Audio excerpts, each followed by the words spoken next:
Okay, there's a preacher named Jack Hibbs. He's like this far right, extreme nutcase that's always spreading pseudoscience. But his opinions on things are super interesting. He gave his opinion on UFOs a while back, which we'll talk about in a second. But just listen to how he views society and the founding fathers and how absolutely warped it is. Check this out. Did you know that in our nation's history, in fact, the one who broke the rule, anybody remember JFK? John F. Kennedy? Do you want to know why it was very controversial for him to become a president? He was Catholic. Very good, because he was a Catholic. We had never had a Catholic president. Did you know that our... I don't know that we had never had one, maybe. But yeah, it was controversial for sure. It wasn't a rule. Never had a Catholic president. Did you know that our founding fathers refused to allow a Catholic to... I don't think that's true. To be not only in Congress, but to be a president? I don't think that's right. That does not sound right to me. They didn't allow Catholics to be in government at all. Bullshit. I'm calling bullshit on that. The founding fathers ban Catholics from being congressmen or presidents. No, the founding fathers did not ban Catholics from becoming members of Congress or president.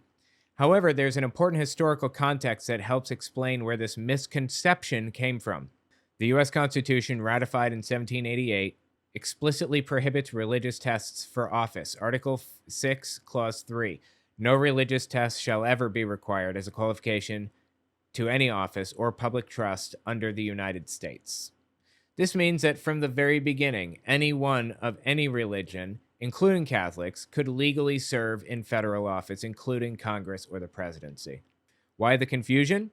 In some of the 13 original states, especially the 18th century, state constitutions did restrict public office to Protestants or Christians more broadly. Yeah, they still have these laws against atheists running for Congress in a lot of places. Unenforceable, but because of the constitutional decisions, but they're on the books still. Anti-Catholic sentiment was widespread in early America, especially in majority Protestant communities. While the federal government didn't ban Catholics, social prejudice made it difficult for Catholics to gain political power in practice. So no, it wasn't a rule. Founding fathers did not ban them for being involved or any of that. Oh, and the first Catholic presidential candidate from a major party was Al Smith in 1928.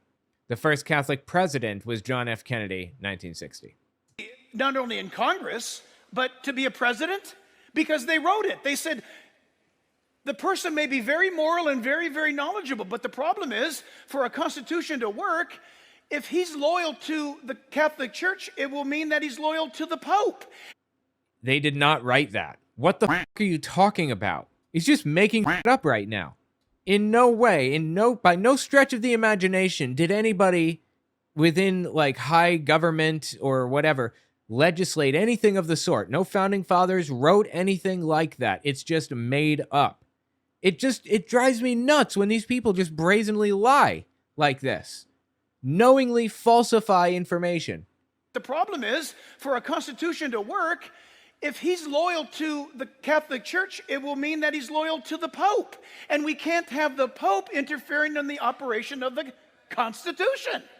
They didn't want to have that distraction. Think of that for a moment. Man, you mentioned that today, and it's like, you can't say that.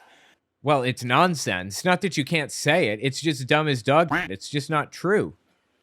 But what a remarkable thing. God, this dude is just...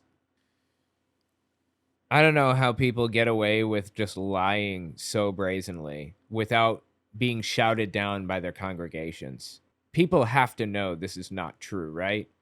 It drives me nuts how they're trying to rewrite American history to be more in line with what they wanted it to be, when it just isn't.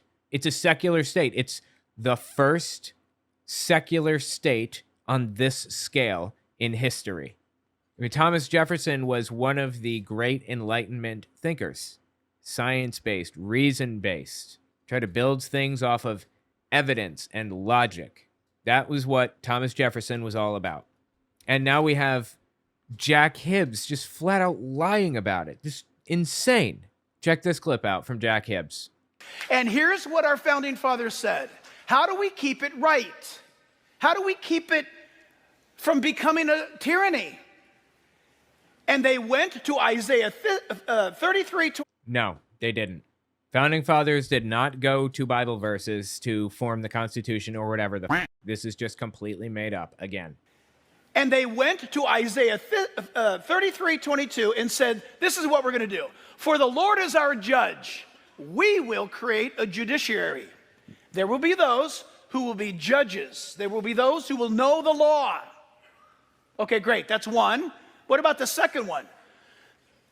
He thinks that they formed the judicial branch based off of the Bible. Are you fucking serious right now? The Bible espouses dictatorship effectively. It says one person should rule you, and that person should be Jesus or God. And they will pass down the orders to your church leaders or whatever.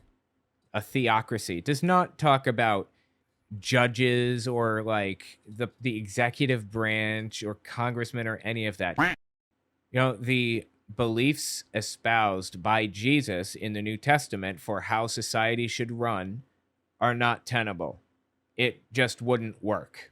Give up your things and give it all to the poor and like become an itinerant preacher. You literally cannot do that. Certainly not everybody, because they were not like government leaders. You know, Jesus, for example, or his apostles, certainly not by and large.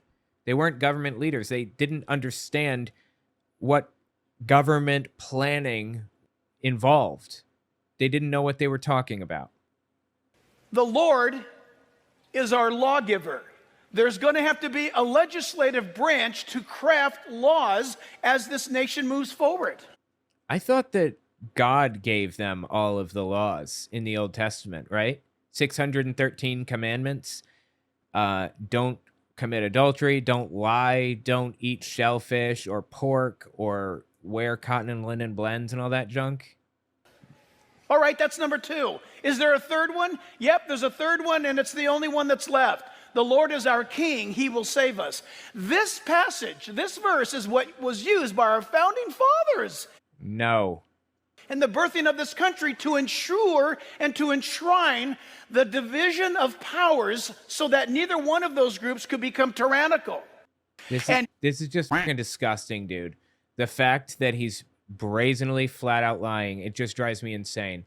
I promised you we would talk about his position on UFOs, though. Let's talk about it. Because around this time, there was some speculation that UFOs were flying around Earth or whatever. So you would normally think, UFOs, I knew it. I knew it from other planets, all this stuff. Wow, Fox Mulder was right. X-Files, yes. Nobody actually believed that UFOs were aliens and flying around Earth. Well, not many, I suppose, believed that. It was about unexplained aerial phenomena, and there was that possibility that maybe it is aliens. There was no definitive, absolutely, yes, for sure this happened. Certainly not from most people. George Jetson, I get it.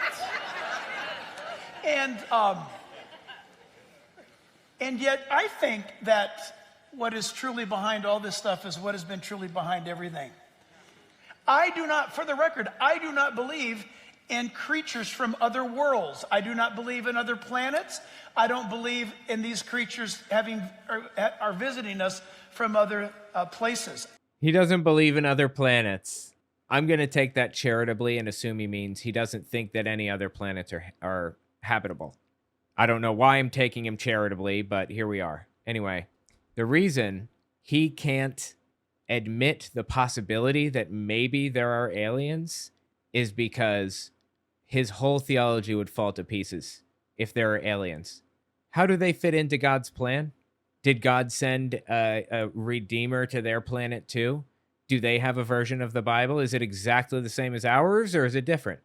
There is no version of Christianity, really. Well, certainly not many, that come out on the other side surviving the fact that aliens exist.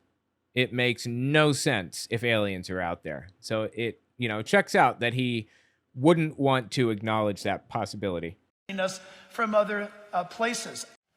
I believe it's demonic, demons, fallen angels, because you have no idea, nor do I, what a fallen angel is.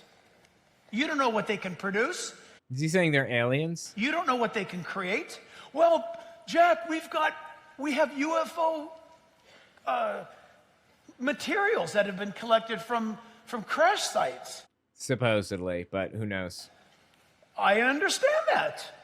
That has been scientifically tested. No, it hadn't. It had not been tested. God, just even the stupidest that he disagrees with, he doesn't look any deeper for answers. It's insane. At that point in time, there had been some people that testified in front of Congress. One of them claimed that there were like, alien like materials that landed on Earth or some other thing. Who knows if that's true? But he cannot let that be true. So he's claiming it's demons. Demons made this little spaceship, and they flew here from heaven because they're on another planet, right?